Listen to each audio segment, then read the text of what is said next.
छत्रपती संभाजीनगरच्या फुलंब्रीतील लहाण्याची वाडी विकासापासून कोसो दूर असल्याचं बघायला मिळत आहे।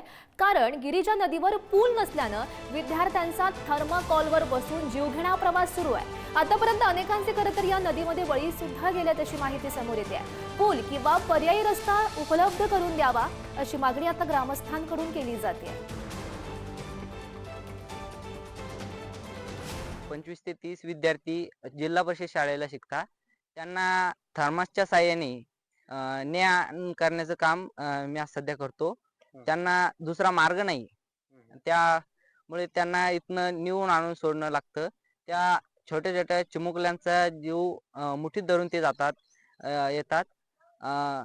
आम्हाला पाणी आला तर समजा नदीचे दोन्ही पात्र भरून गेले, त्याचं पण काही हे नाही होत। आम्हाला मग 8-15 दिवस शाळा बंद ठेवून लागते। पूल व्हावा अशी आमची मागणी आहे। आम्हाला दुसरा मार्ग नाही काही। पाणी नदीला आलं म्हणजे आम्हाला कुणीकडे जायला रस्ता नाही।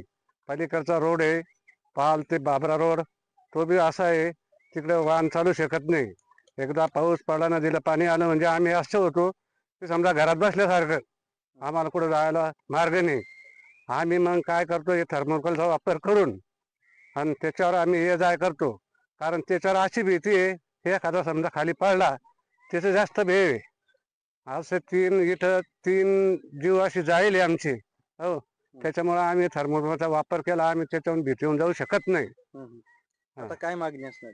आमची मागणी एवढीच आहे की आम्हाला काहीतरी इथं जाण्याकरता करून देणे।